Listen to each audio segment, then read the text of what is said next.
Hello everyone, this episode comes from Russia and it's gonna be slightly unusual because I normally come up with a topic to talk about myself. Then I talk about it for like 30 minutes, cut it down to 10 and post it. This time I want to answer your questions. I want to start by saying that the past 2 weeks have been the main interview weeks in Cambridge, and to all of you who went there, congratulations to be at that stage already. Last year I posted 4 videos on it. The lack of them this year resulted in, honestly, if I could, I would tell you all the ins and outs about the admission process, but the truth is that me, 4 years later, knows nothing more about this process than me when I was applying. Anything that Cambridge students tell you is pure speculation, and I would never want to confuse you or say that XYZ will definitely lead to an offer. I'm very happy for those of you who got to the interview stage, and I even know who was interviewing this year in King's other than my DOS. But in no universe would I ask them what actual questions were. I do, however, know exactly what you feel because I'm going through just the same process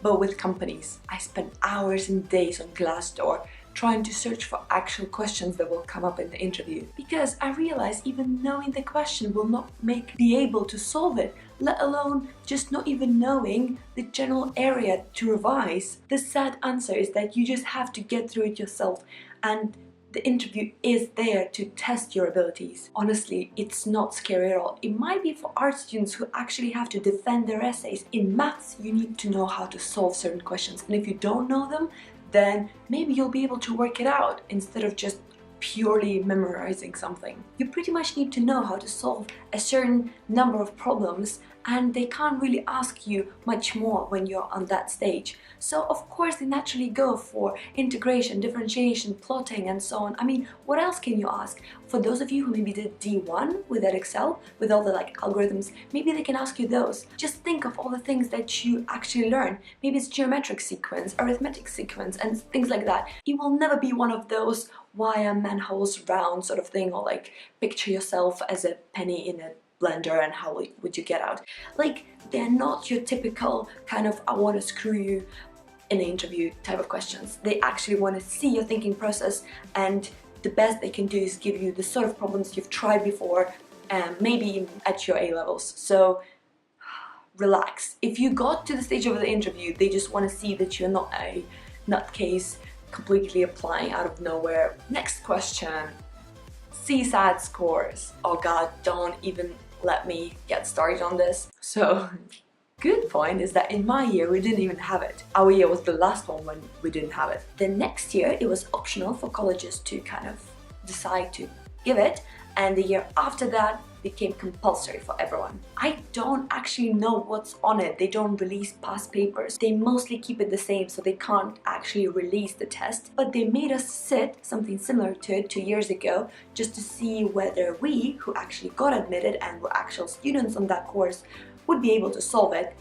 And we couldn't. It was so hard. It was created by a Romanian guy with very good intentions of creating this fair and equal admissions in computer science, because colleges basically became very autonomous and they were deciding how the interviews would go, and of course that would mean that it's easier to get into computer science through some colleges. So he was like, let's introduce this admissions test. Amazing idea. What did he do? He took questions from international Olympiads, because Romanians, Russians, actually some other Slavic countries are amazing at them, and British students might not have seen any of those in their lives. So that was a silly decision, and that means a lot of students who come, they're like, oh my god, what is this? The idea was also not to give something A-level specific, which is also a great idea because you're taking all the international students and you're like, it's okay not to have studied A-levels. These sort of questions will be just general. But again, they are very hard. It's definitely not something you can easily practice because it's the sort of thing that you have in STEP. So when you don't need to use any formulas, it's more about finding shortcuts, patterns. Think your IQ test basically. It's solvable for sure, but the point is that you shouldn't be able to score 100%. In fact, I think the average was something like 40%, which is their idea is to kind of see what kind of questions you attempted, how you were solving them, to then bring it up during the interview and be like, okay, you solved this, oh, let's talk about it.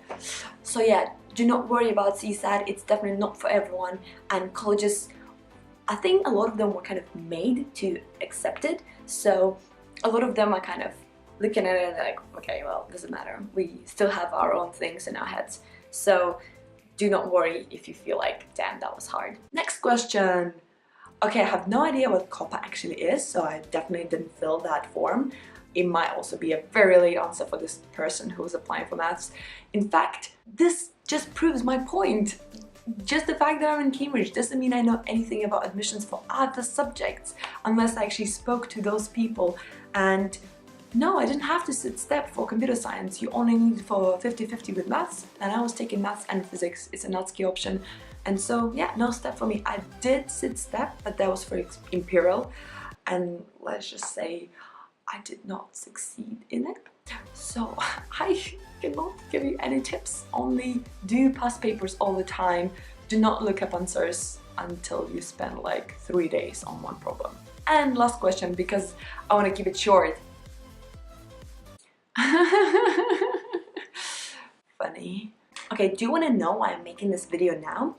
My winter break started on 1st of December. That's 2 weeks ago, and for 2 weeks I've been doing nothing apart from binge watching TV shows and catching up on books. I will explain later how my modules work and how weird workload is this year, but the point is that for 6 weeks of my winter vacation I have one assignment which is due New Year.